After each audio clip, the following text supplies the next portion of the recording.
Good afternoon and welcome to the Columbus Metropolitan Club. We're streaming live from the Boathouse at Confluence Park. I'm Jane Scott, and it's truly an honor and a pleasure to be the CEO and president of the Columbus Metropolitan Club and to say welcome this afternoon. Today's CMC Forum is supported by Easton Town Center, and our live stream partners for the special report series are NBC4, NBC4i, WOSU Public Media, PNC, the Tom E. Daly Foundation, MORPC, Columbus Dispatch, and OSU Wexner Medical Center. We're really grateful for these sponsorships. Thank you very much. Public safety is the top priority during these times, and much of that responsibility lies with the Chief of Police. The Columbus Division of Police has more than 1,800 officers, 300 civilian employees, covers 20 precincts across the metropolitan area, and serves nearly 800,000 residents. New to the position, but with more than 30 years in the division, we are happy to welcome Chief of Police for the City of Columbus, Tom Quinlan. Interviewing Chief Quinlan today is Emmy Award-winning journalist, host of NBC4 The Spectrum, an attorney, and a proud CMC board member, Colleen Marshall. Colleen, thanks for being here. And to start us off, Don Tyler Lee, Deputy Chief of Staff for the External Affairs at the City of Columbus, who led the 10-month national search for our new chief, will make opening remarks. Don, would you come to the podium? And thank you. Good afternoon, and thank you, Jane and CMC, for inviting me to be part of today's forum. As Jane mentioned, my name is Dawn Tyler Lee, and I serve as Deputy Chief of Staff of External Affairs for Mayor Ginther, and I was honored last year to serve as the chair of the search for our 34th Police Chief for the Columbus Division of Police. Before I turn the program over to Colleen, I'd like to provide a brief overview of last year's search process.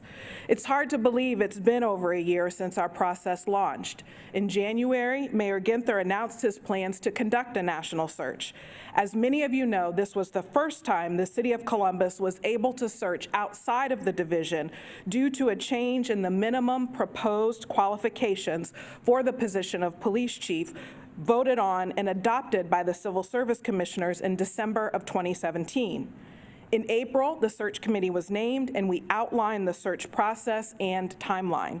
Members of the search committee who contributed countless hours to shape and support this process included Franklin County Sheriff Dallas Baldwin, Siobhan Boyd Nelson, Dee Debenport, Stephanie Hightower, Reverend Dr. Jeffrey Key, Kenny Ramos, Pastor Brian Williams, and ex officio members Columbus City Council member and Safety Chair Mitch Brown, and the Director of the Department of Public Safety, Ned Pettis. These community leaders have deep roots in our city. I am grateful for the diverse perspectives, experiences, and backgrounds they contributed to the search process. Throughout May and June, we engaged a variety of people in a variety of ways to learn what they wanted to see in our next chief. We attended summer festivals, conducted focus groups, community forums, and distributed surveys. We also went to early morning, mid-shift, and late evening roll calls at different police precincts throughout the city to encourage officers to share what they also wanted to see in their next leader. I'm pleased to share that over 4,000 people were directly engaged. The themes were very clear. The community said they wanted a chief who is fair, honest, open, transparent, and accountable. One who leads with integrity, can lead in a time of crisis, and is committed to work across all communities. A chief who supports de-escalation techniques, community policing, and cultural competence. Next, we released an RFP for a search firm, seeking one with expertise in recruiting candidates for chiefs of police. The firm of Ralph Anderson was hired, and Robert Berg, Executive Vice President, became our project manager. In August, Robert spent a very full 2 days on the ground here in Columbus, meeting with a variety of stakeholders, including the search committee, the mayor, the safety director, city council, restored citizens, those experiencing homelessness, faith, business, and community leaders, safety and security partners, the NAACP, the FOP, representatives from the immigrant and LGBTQ communities, and police chiefs from our neighboring jurisdictions. All of this feedback, The surveys, community meetings, and stakeholder conversations helped shape the job description and inform the type of candidates the search firm recruited both locally and nationally. 36 candidates applied by our October 14th deadline. The search committee reviewed their credentials and selected 5 to bring for in-person interviews. The committee advanced 2 finalists who participated in a community forum that was held last November at East High School, with several hundred in attendance and over 1,000 tuning in online. On December 17th, Mayor Ginther named Tom Quinlan as the 34th police chief for the city of Columbus. I remain grateful to all of the community members who participated in this historic search process. The mayor charged us with conducting a thorough, open, transparent, and comprehensive search, and I am proud to say we delivered on that commitment. I didn't know Chief Quinlan before the search process, but I've had the opportunity to get to know him over the past 16 months, and here is what I've learned. He is accessible, approachable, authentic, and accountable. He is not afraid of feedback. He's flexible, fair, a father of 3 daughters, and fancies himself a pretty decent cook. He is honorable, humble, hardworking, and a husband of 29 years. He is a good listener and a likable leader. He is a veteran and has a clear vision for the division of police. He is dedicated to developing a diverse division and is committed to its cultural competence. He roots for the Dallas Cowboys, and he rides a Harley. He is a change agent and consensus builder who is committed to the city of Columbus. From the beginning, the mayor stated that he was seeking in the next police chief, and I quote, "I am looking for a change agent who will pursue innovation and excellence in policing, someone who will use the recommendations of the resident-led Safety Advisory Commission as a roadmap to guide the division. I am looking for someone committed to increasing diversity among police officers, aligning how we police with community expectations, and approaching this position as an opportunity to serve and protect every person in every neighborhood. I am pleased to say we found this person in our new chief, Tom Quinlan. I will now turn the remainder of the program over to Colleen. Colleen? Thank you so much, Dawn. And you know, I was with you, Chief, until we got to that Dallas Cowboys part. I'm a Steelers fan, so we can talk about that later. Okay. Welcome, and thank you for agreeing to answer some questions during a very tough time, and some of these questions will probably be tough. Thank you for having me, Colleen. Let's start with how your police force is handling COVID-19. Just overall, give us the overview of how you are training them for the new realities of monitoring and patrolling and policing the streets of Columbus.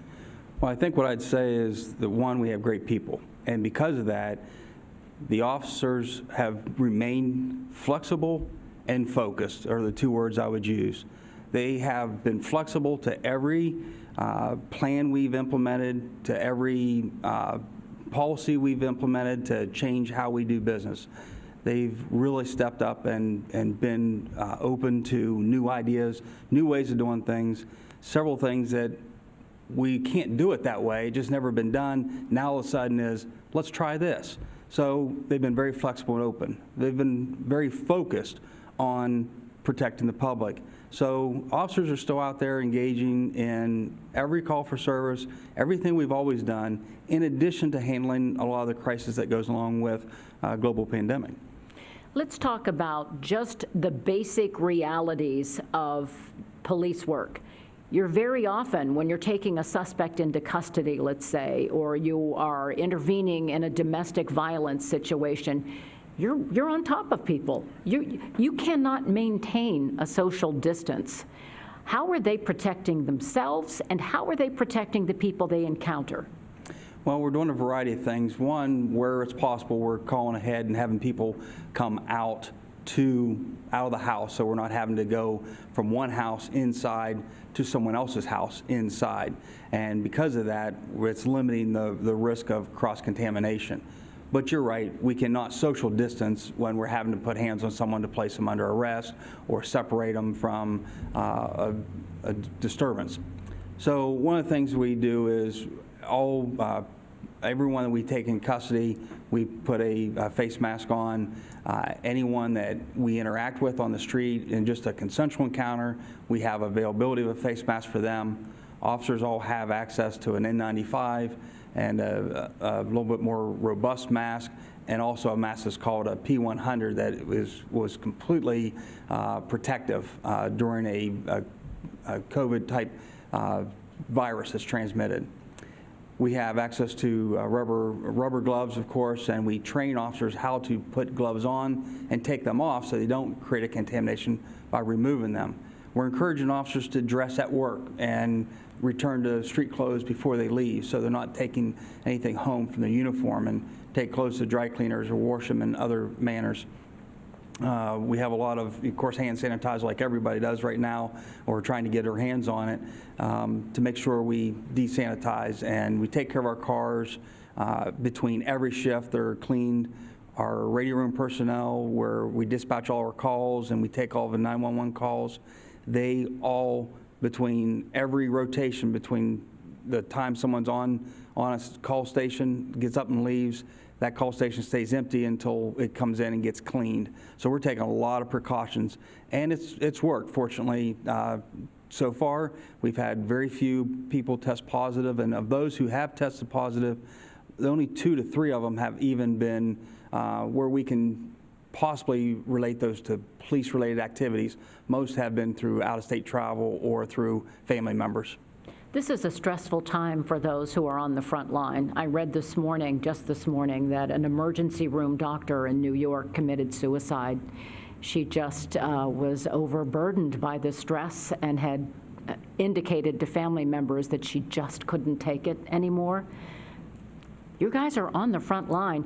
You are in a high-stress environment every day when there is no pandemic. You don't know what you're going to come upon when you walk up to a car, when you pull them over. Your officers always have to be on high alert. Are you concerned about the psychological stress right now that officers really have never faced before? Thank you for the concern about officers, because that is a reality. We are always concerned about that. In fact, the executive staff, which is the deputy chiefs and chief, we've met 7 days a week throughout this crisis to plan for what our response is. And almost every one of those meetings, we have a wellness piece to it. For instance, some people that may suffer from some type of an addiction, like alcohol, or just need mental health crisis counseling. Those aren't always available right now. So we're paying attention to what's going on. Matter of fact, this Friday, we have Lisa Calendar, our employee assistance program, our EAP administrator, coming in to talk to us about what she's hearing from other officers and some of the stress. We are concerned about rises in suicides in the public and with officers, because the stress is very high on everyone right now. So we're really paying attention to that. The one thing I would like to promote, though, is last year, while I was the interim, I started a new bureau in the Division of Police, brand new bureau, it's a wellness bureau. I felt we had to take care of our officers who deal with a lot of stress before they can be properly in the right mindset to go out and deal with a lot of problems they face on the street. So between the peer assistance team and the chaplain program and the therapy dog unit that we started this year, or in 2019, between all the different components of wellness that we've implemented, we've been able to provide resources to officers to make sure that they are in a good frame of mind when they're going out and interacting with the public, so they get the best service, the public receives the best service possible. You're in the position of doing something you've never had to do before, which is go up to groups of people who are simply gathering together quietly, privately. It's happened on the OSU campus, near the OSU campus, where kids were outside, clustered together. You can't be together, and police officers essentially have to go up and say, you may not know it, but you're breaking the law right now. What's been the anecdotal reactions to situations like that, and do you want your officers to be in the position of essentially being behavior police? Our goal has always been to build relationships and partnerships with the community, to be transparent and be accountable ourselves. We don't want to be seen as a bully or somebody's an enforcer we have that role. We take action when we have to. But our goal is to have positive encounters. So we take the approach of an education. We have not issued citations to people for violating the law. We've used education and given other options or alternatives they may seek, unless they're already engaged in violations of the law of some other type. We have people that are renting an Airbnb and creating a big house party, and there's a lot of guns and people fighting, and police are called there. Before we found stuff out, it was just fights. We broke things up. We told them they need to disperse. We got called back. We found 60 people there. So at that time, we started issuing citations and filing charges. Again, those still aren't arrest situations because Sheriff Baldwin has been doing an outstanding job at the jail, making sure we protect people who are find themselves in a circumstance to be an inmate. So we're reducing the number of people we're taking to jail and issuing summons. So again, it gives them a chance to go and explain what they were doing to a judge, and there's due process in that regard. So we've really made a chance, a concentrated effort to not be the social enforcer, but to provide education, provide alternatives and options that they may choose, make them aware of what the law is in case they're not aware of it. But you got to remember, officers wear body cameras on their chest, and they're filming that, and it's easily to identify. We can track who is there, and the city attorney has the option of filing charges if they do. The important thing here to remember is it's not just about your right to do what you want to do in your own life. Your actions may be harming somebody else, putting their life in danger, and that's a police purpose, to protect people from others who are putting them in danger, whether speeding down the roadway, drinking and driving, or potentially spreading a virus that could cause somebody's death. So we do have a role. It's just how we carry that role out. On the steps of the State House, protesters are clearly violating all of the rules for social distancing and wearing masks. They are doing that as their right to free speech, to challenge government, to go to the very steps of the State House and protest the actions, because many of them are suffering financially. But they are still breaking the law. They are still not following social distancing. Why aren't police going into that environment and giving warnings and saying you are not following the public health laws right now? Well, we have issued warnings, and again, we partner very well with the State Highway Patrol. I talk to Dallas Baldwin on a routine basis. I talk to Colonel Fambro from OSP on a regular basis. We coordinate our efforts on these. People are exercising their ability to file, redress with the government, to air their grievances to the government and ask for a change in policy. So we try to respect their opportunity to do that while we're trying to encourage them to keep social distance, while we're trying to encourage people to wear masks or take precautions. Or in absence of that, again, through education, we try to do that. We also try to limit who else is there so they're not contaminating other people. And sometimes what I've seen at the State House is a lot of people driving by aren't paying any attention to them. The police are staying, instead of being right there in their face, staying around the corner in a way, so we're there to respond quickly if we need to. However, we're not giving them an audience to turn their aggression towards the police. So a lot of times they say what they have to say and then just disperse because no one's really there to cheer them on or to be a counter-protester. So we're taking measures when we need to. Again, they're being documented by body camera. City Attorney's Office is free to file charges on any of them that they wish to, and we'll provide that evidence to them so they can do that. But it's not someone that we can actually arrest and take to jail right now anyhow because of the restrictions on who we are putting into the local jail. Last week, Stephanie Hightower from the Urban League was sitting in the chair that you're sitting in right now. And one of the things that she pointed out is that she believes black men are going to be reluctant to put a mask over their face because of racial disparities in the way they're perceived if they're seen covering their face. What do you say to men who might be saying to themselves, am I safer to keep my face open than I am to put a bandana or a mask on?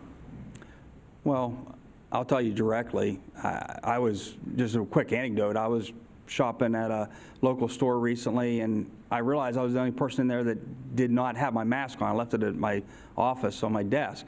And I was actually being ostracized. I was being looked at really weird because I was not wearing a mask. That's the experience anyone in the community should have, is that the police are going to look at you maybe odd if you are not wearing a mask. We expect you to wear a mask. We want you to wear a mask. We want you to follow the governor and the health commissioner's directions. We are all about public safety. That's our goal. That's our focus. If wearing a mask generates public safety, then we support that, and we are not looking at people because they may be wearing a mask. No matter who they are, we're looking at them when they're not wearing a mask. So we encourage that. You are going to be in a position when, as businesses reopen, as the economy gets grinding once again, it's a slow rollout, but businesses are expected to have their employees wearing masks. The state is encouraging people to wear masks. What will be the role, do you envision, for your officers as government allows business to get back on, back in motion? My goal and my hope is that we can continue moving forward on implementing the important work of the Division of Police by implementing the matrix recommendations, the Mayor's Community Safety Advisory Commission recommendations, restructuring how we are responsive in a patrol purpose, doing police work. Being the mass police is not something that we're really designed to focus on because, again, we want to have those positive encounters. There are remedies to do that. There is 311, and the health department can go out and have enforcement power to advise people they're violating the law, or if someone wants you to leave their establishment because you're not wearing a mask, to look at it from a criminal trespass standpoint, not a health code violation of not wearing a mask. Again, we have a lot of things we really need to do. Commercial burglaries right now are up. Felonious assaults and gun crimes are up. Domestic violence is up. We need to focus on stuff that only the police can really go in and do immediate intervening action until the courts get involved. There are others in the community, there are professionals that can handle situations about wearing masks and what businesses can be essential and open and which ones cannot. For the last several years, I've been a family law attorney and handled divorces. And I know at times of stress, domestic violence becomes a real problem, especially in a troubled marriage. All of a sudden, everybody's stuck together in their homes. And in a stressful situation when maybe money isn't coming in and the kids have to be taught, are you seeing differences in domestic violence calls right now? We are. We have over 2,000 already this year, and what I will say is if there's something that keeps me up at night right now, it is the concern of what are we not finding. We are finding a lot of domestic violence calls. We've had several that have involved firearms, so we see that violence. But what I'm concerned about, what keeps me up, is what a lot of people call when the abuser leaves. Because they are still in the home, they're not leaving, what is not getting reported. And that's why we're encouraging texts to 911 and other ways to get with the police. But the other thing that concerns me in that regard as well is most of our child abuse gets reported through a school contact. And over 50% of them come in through school contact. So when they're not in school, they don't have that adult in their life to reach out to report it, who then contacts Children's Services and contacts us, and we investigate. They're still stuck in potentially dangerous environments that we cannot learn about. So I've made clear to every officer, when you're out there, look beyond the reason that you're there. If you're there over a neighbor dispute or someone broke into a garage or whatever, and you're having an interaction, look beyond that and see if there's a child that needs your attention, needs somebody to ask, are you okay? Do you need anything? How can we help? So we're encouraging all our officers to make sure they look at what else they're maybe not just being told, but what are they not hearing, and take action on that as well. Are you seeing any other changes in the trends in crime? Now that we are all at home, have break-ins gone down? Have other kinds of crimes, I imagine, car crashes are down? Everything's changing, isn't it? It is. We still see a rise in commercial burglaries, as I said, felonious assaults, and gun crimes, people engaging in carrying guns, firing into houses, and dangerous activity like that. What we're seeing less is residential burglaries, because a lot of those burglaries occur while people are gone at work. Since they're home, there's a decline in that. Certainly a decline in traffic stop, or I'm sorry, not traffic stops per se, but actual traffic crashes. The one thing I have found to be a positive, there's no positive out of a global pandemic. The one thing that has been helpful is the commute has been very easy to do during the morning time, because traffic is down, less crashes. So we are seeing certain crimes trend down, but other crimes that are taking its place. Has it changed your manpower, your planning, because you're answering different kinds of calls? Yes, one of the things we've done is actually implemented a telephone reporting unit that we redirect. We've redirected over 2,000 calls that would normally an officer would respond. And it's not that we don't have the manpower or the staffing, the officers to respond. The issue is they're going to your home, and then they're going to someone else's home, and maybe 8, 10 different people in a day. We're reducing those exposures and letting them take the call over the phone. And if there's evidence they need picked up, we send an evidence tech out to pick it up at an agreed time. That way we're able to get the report in and follow up on it without having to have direct interaction. So we are making changes. One of the things we need to do, though, is if one officer becomes positive or is exposed to a positive person, and they worked out of a precinct house, then they may have exposed everyone at that location. So we have a mitigation plan in place where we have people ready to respond within an hour. We can send the entire workplace home and bring, whether it be detectives or patrol officers, and bring them in and stand up that unit with all new officers after we've cleaned it with a professional cleaning crew, of course, as well. So we do have plans in place, and our model so far has been very successful. We are working right now on a step program to phase out of that and back to more normal operations. You had to make sudden changes once COVID-19, it became clear how difficult it was. Yes. And the governor has said when he closed the Arnold, for example, everyone was outraged, and we were all so surprised. None of us saw what was coming, that all of us would have differences in our lives. Did you find, as you were redirecting manpower and talking to your officers about all these changes they had to make, about the way they interact with people and what kind of calls they can go to, did you get any pushback from officers? Were any of them among those who said this is a hoax, it's not as bad as everyone thinks it's going to be? Were people reluctant to adjust to this new normal? I haven't had that experience. Officers have been very good at just following direction, and the officers we work with today are more willing to change and do things different than I've ever seen them before.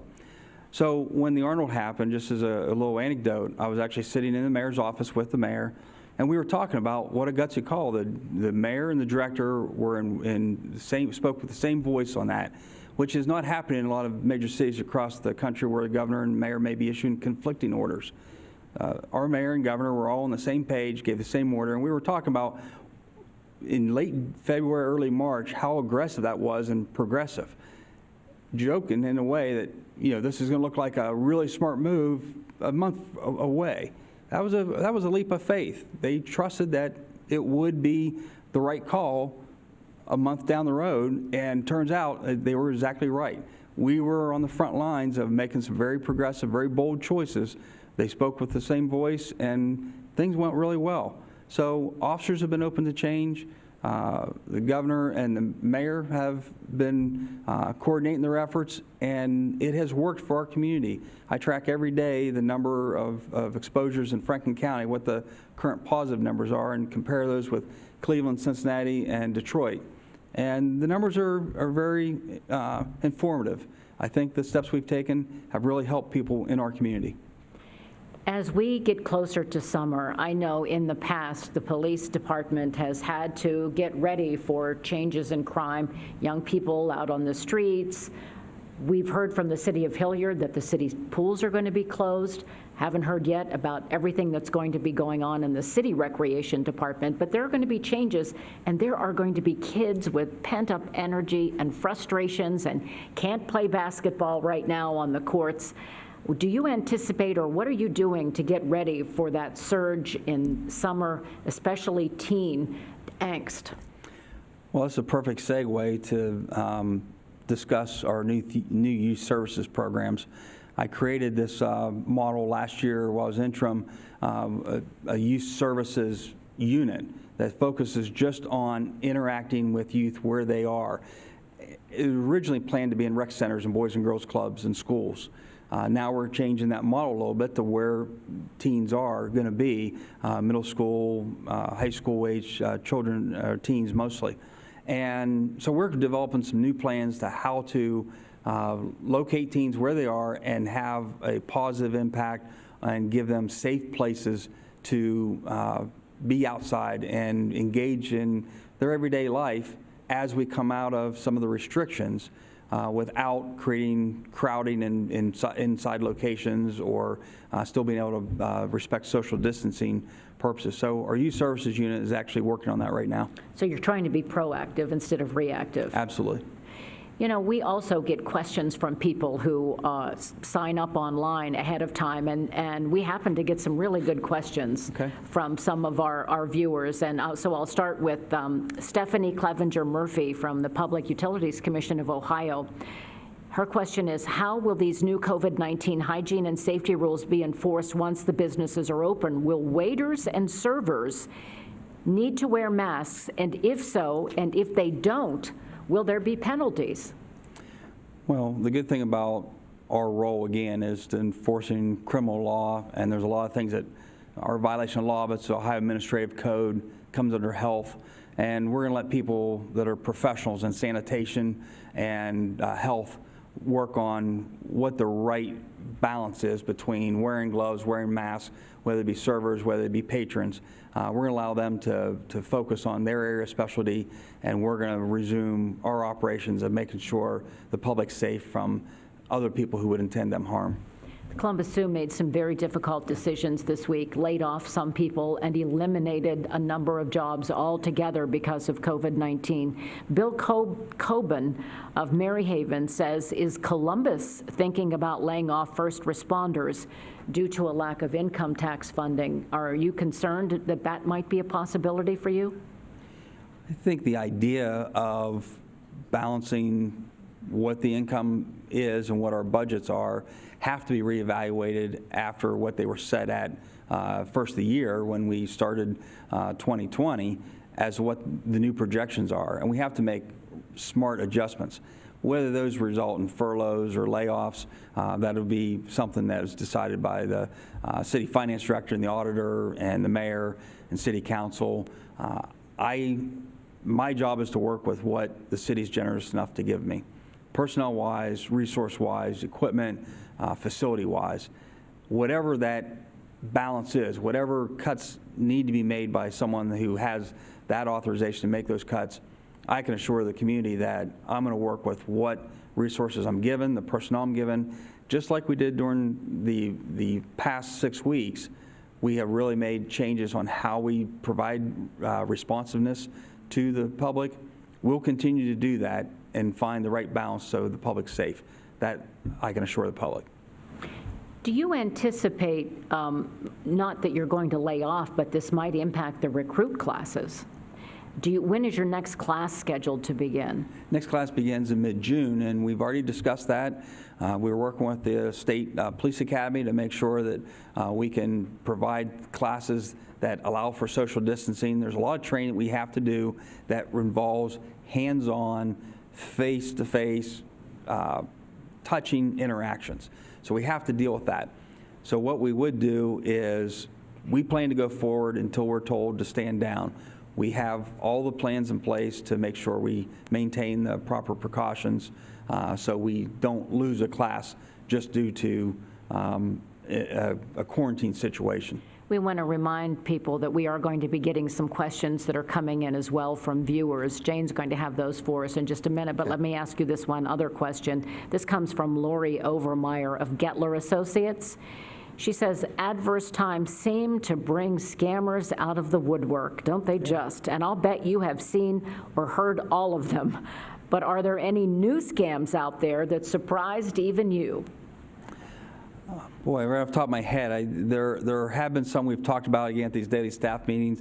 I can't think of an anecdote right off the top of my head that where people have tried something new that I just could never have predicted or foreseen. But there are people are vulnerable to scams. Please be very careful with any type of something that's too good to be true or something that's offered no strings attached. You have to be careful because people will make attempts to exploit the situation. And if you have that situation, please call either 311 or call the police, and we'll make sure we try to follow up on that. And we always say, don't give your social security number out Never. over the telephone. Don't do it. Jane, do you Never. have some questions for us from some of the online viewers? I do have a couple. Thank you very much. Kelly Mills asks, the chief said we have had 2,000 domestic violent calls this year. How does that compare to other years, similar time frame? Again, it's about on balance for what we see at this point in the year every year. What I'm concerned about is what we have not received. And so that's what, again, keeps me up at night. How many situations where people are at risk or in a vulnerable situation that cannot get help right now because they're not able to respond. But we typically see 10 to 15 domestic violence calls for service a day in the Division of Police. Right now, we're seeing several days where we'll have 30. So they are up. The total number year to date is staying pretty much on par, but there's surge days where we see more than others. Is there a shift to more text than calls? I mean, if the abuser is in the household, does the person who's the victim feel more comfortable using text? Are you seeing that? I would hope so. We're trying to promote that as an option. Again, we're trying to let officers know if they're out on patrol or in someone's presence to look for or make opportunities for people to reach out, and whether it be children or adults, to reach out and say, something else is going on here, I need help. You know, what caught my ear was when you said that teachers and counselors very often let you know when children are being abused and when there are signs of abuse. Clearly, no adults or other adults aren't having contact with most children. Are you seeing changes in those numbers? Have the reports of child abuse gone down? They are trending down right now, and that's why we're concerned about that. It kind of goes against what we would anticipate seeing, so we're concerned that not being in school is leading to some of that. Right. And not being at church either. Right. Families Church. can't even go Yeah. to church. Trip Lazarus asks, he says, last week we heard how communities of color are disproportionately affected by COVID crisis. How does this impact how the CPD interacts with this community? I looked that up on the Health Commissioner's report, and from what I saw, that the numbers were very much tracking in line with population trends. So again, we deal with individuals and issues, not groups based on race and gender and ethnicity. We're here to be a service to anyone in our community. Again, it doesn't have to be a citizen. It's anyone that's in our community. We have a lot of people who are residents. We also have a lot of people who come to our city for work or for play. Anyone who's here that we encounter, we're there to provide a service for, and we deal with the issue and the individual, not groups of individuals as based on a preset definition. One of the things that Stephanie Hightower said last week that struck me was that people of color, neighborhoods of color, believe there's policing in their neighborhoods, but if it's white suburbs, it's more likely to be viewed as public safety. She said that so sometimes it's a matter of perception. And I know over the past, before your tenure, over the past decades even, there have been questions about how policing is done in minority neighborhoods. Is that something you're still working on? Absolutely. I have heard that exact question and concern, and we are trying to make sure we train, and make sure we have policies in place, and make sure we deliver services that are completely blind, if you will, that we provide the same level of service, that it's not, no one should have a different feeling for how police delivered service to them than others. Again, our goal is just to go in and provide calm, restore order, make arrests. Again, our purpose isn't to arrest. That's sometimes a consequence or an outcome, but that's not our purpose. Our purpose is to provide for a safe environment and protect victims. And again, sometimes somebody needs to speak up for the victim, and sometimes the only people out there in this day and age to do that is the police. And so we're there for victims as well. It's not a difference of policing or public safety. It's responding to calls. I think what we're seeing now is officers are responding to calls much faster than what we have in the past. That's why we're getting to areas where are putting us in a confrontation situation with suspects with guns sooner. So the good thing is once we get there, no other citizens or community members are harmed. Police are putting themselves in that danger to stand between them and the person in the public. So that's a good outcome in police world. Are there suggestions that you have for the general public? Is there anything that we can do in terms of helping you do your job, helping the police officers do their job right now? Yes. The thing that everyone can do is be more willing to create a relationship with an officer and provide officers information. We're looking at cold case information right now, of cold case homicides, and people are coming forward 10, 20 years later to finally say, well, I know what happened, here's what's going on.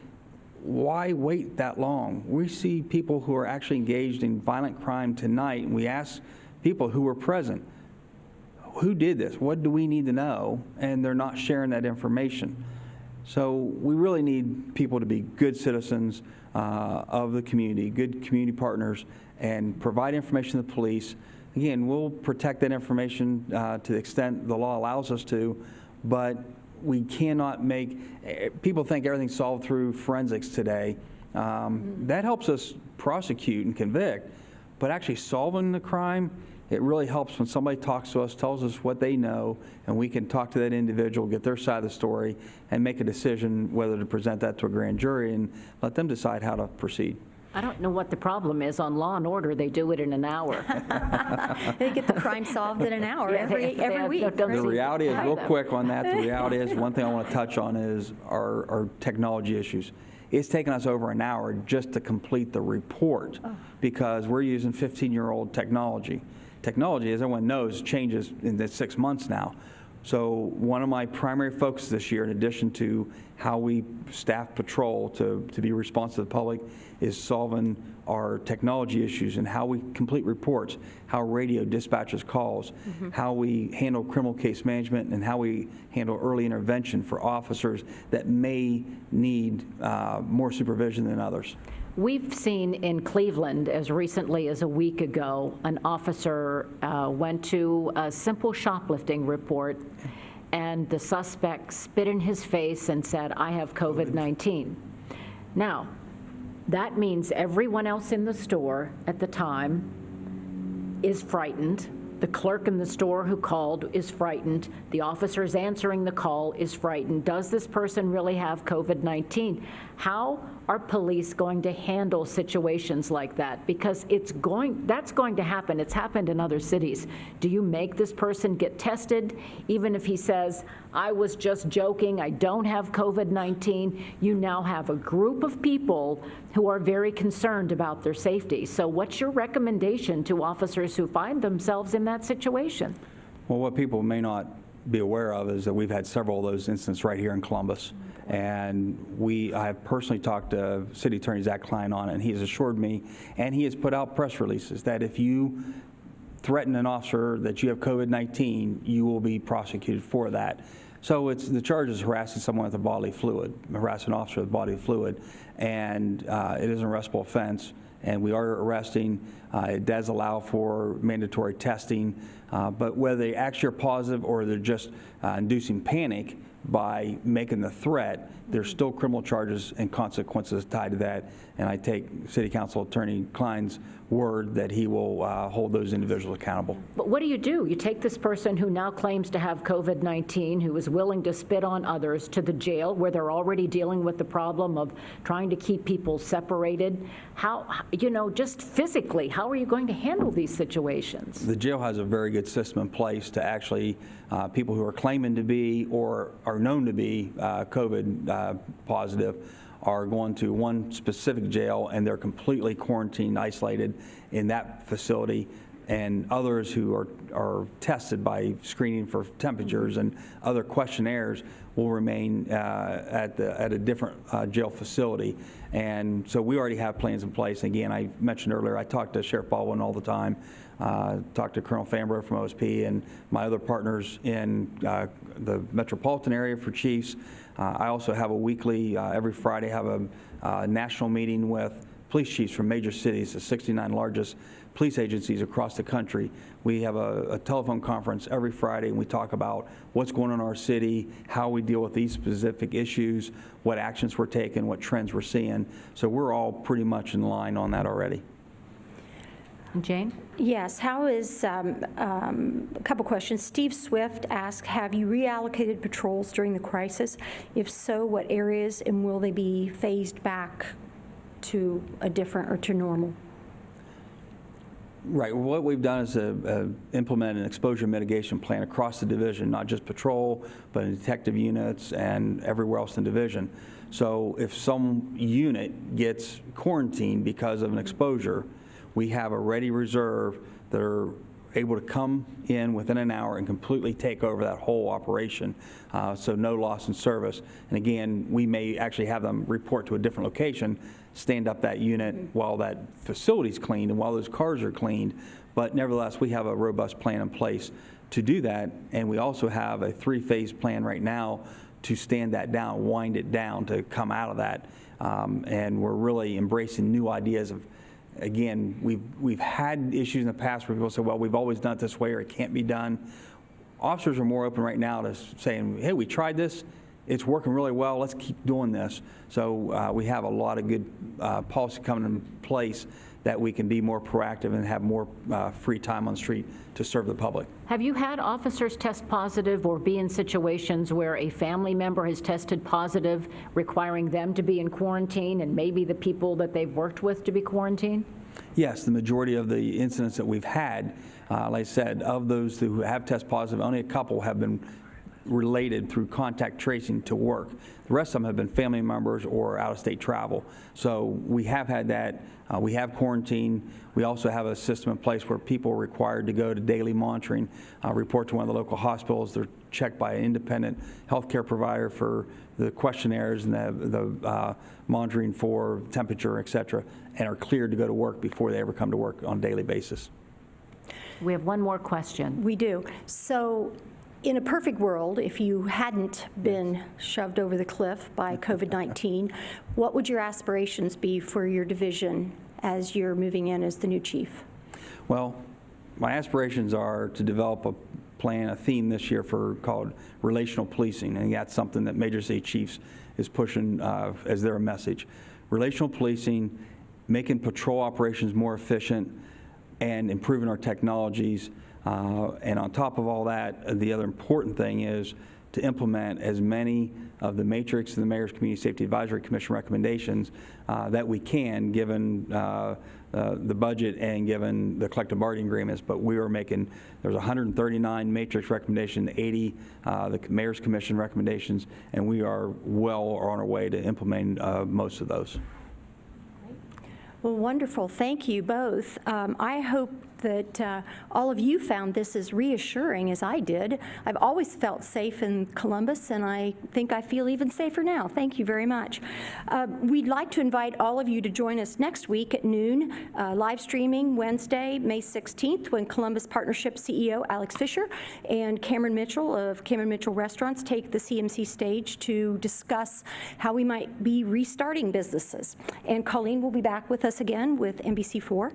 We're grateful for support today for the forum from Eastern Town Center and our live stream partners, NBC4, NBC4i, WOSU Public Media, PNC, Tom E. Daly Foundation, MORPC, the Columbus Dispatch, OSU Wexner Medical Center, and for our speakers, Don Tyler Lee, thank you for Don for that nice introduction, Chief Quinlan, and Colleen Marshall. Thank you very, very much for being here. And we thank all of you who registered online and made a donation to the Columbus Metropolitan Club for us to be able to continue the community conversation during our live streaming. Thank you so much. We're very, very grateful for your support. I pray for everyone's safety. Be well, stay safe, and we look forward to seeing you again.